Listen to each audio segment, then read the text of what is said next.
Halo guys. Hai guys. Halo guys. Hai guys, Hai guys. Halo guys. Saya Hafifah Cika ingin menjelaskan apa sih istilah BUMN atau kependekan dari Badan Usaha Milik Negara. Memiliki pengertian sebagai suatu badan usaha di mana modalnya dimiliki oleh pemerintah yang berasal dari kekayaan negara. Hal ini sesuai dengan UU No. 19 Tahun 2003. Dalam sistem perekonomian, peranan BUMN sebagai pelaku ekonomi berlaku secara nasional.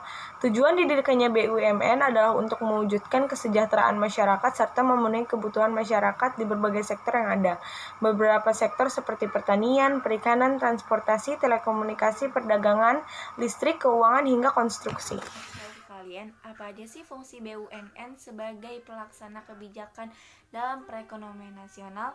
Sebelum itu, kenalin dulu, nama aku Ardita Harunisa, aku dari SMN 4 Tangsel, kelas 10 IPS 3.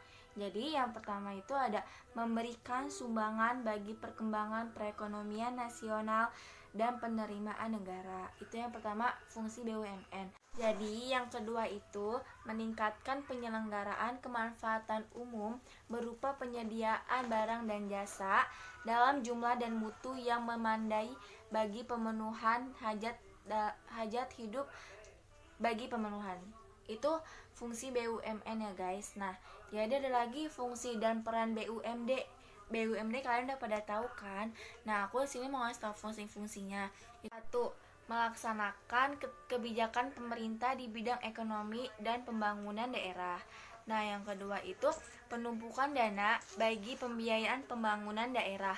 Yang ketiga, mendorong peran serta masyarakat dalam bidang usaha. Yang keempat itu memenuhi kebutuhan barang dan jasa bagi kepentingan publik. Dan yang kelima, menjadi perintis kegiatan dan usaha yang kurang diminati sama swasta. IPS 3. Saya akan menjelaskan bentuk-bentuk BUMN dan BUMD. Pertama, ada bentuk-bentuk BUMN. 1.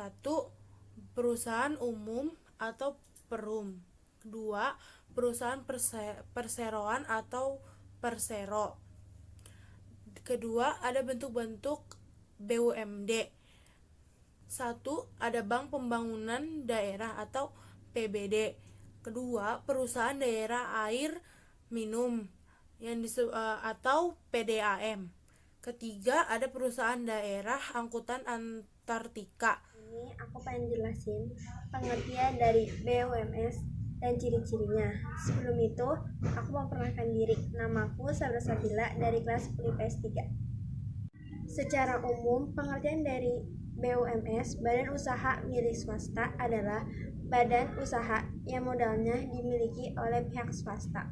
Ciri-ciri dari BUMS: 1. Modal usahanya dimiliki mutlak oleh pihak swasta. 2. Fokus pada pencarian keuntungan yang maksimal.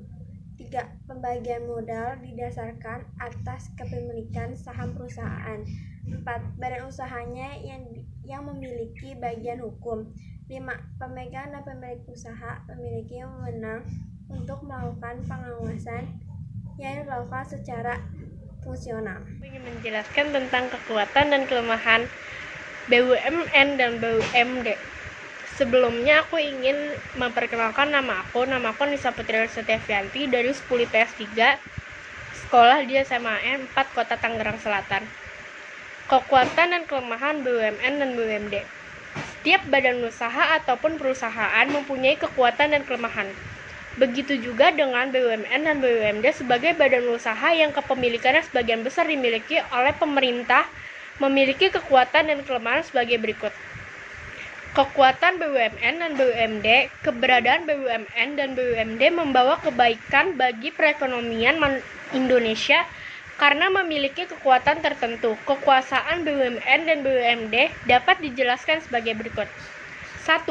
Menguasai sektor vital bagi kehidupan rakyat.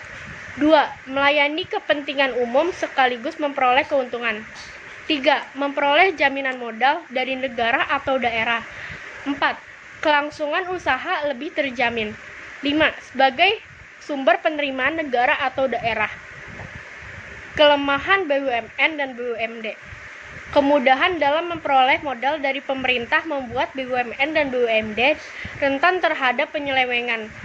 Kelemahan BUMN dan BUMD sebagai berikut. 1. Kinerja BUMN dan BUMD tergantung kondisi keuangan negara dan daerah. 2. Manajemen perusahaan kurang profesional.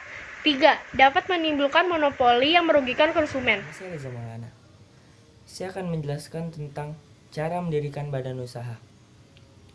Adapun ketentuan pendirian badan usaha, didirikan oleh 2 orang atau lebih, terus didirikan di salah satu daerah di wilayah Indonesia, memiliki akte perizinan dari notaris, dan memiliki sebuah tujuan yang tidak menegakkan hukum. Adapun tahap-tahap pendiriannya. 1. Pengurusan akte pendirian. Akte pendirian dibuat dan ditandatangani oleh seorang notaris yang berkebangsaan Indonesia. 2. Pengurusan surat keterangan domisili perusahaan SKDP. Proses pengurusan surat keterangan domisili perusahaan diberikan kepada kelurahan atau kecamatan pada daerah perusahaan didirikan dan memberikan bukti keberadaan perusahaan beserta alamatnya. 3. Pendaftaran wajib pajak. Permohonan pendaftaran wajib pajak badan usaha diberikan oleh pendiri firma kepada kantor pajak setempat yang disesuaikan dengan pendirian perusahaan tersebut. 4. Pendaftaran ke pengadilan negeri. Pendaftaran ke pengadilan negeri pada pengadilan negeri sesuai wilayah pendirian perusahaan. 5.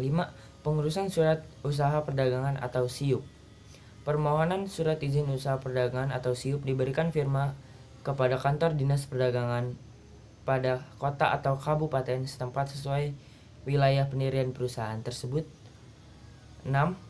Pengurus tanda daftar perusahaan TDP. Permohonan pendaftaran diberikan kepada kantor pendaftaran perusahaan pada kota atau kabupaten setempat sesuai wilayah pendirian perusahaan tersebut.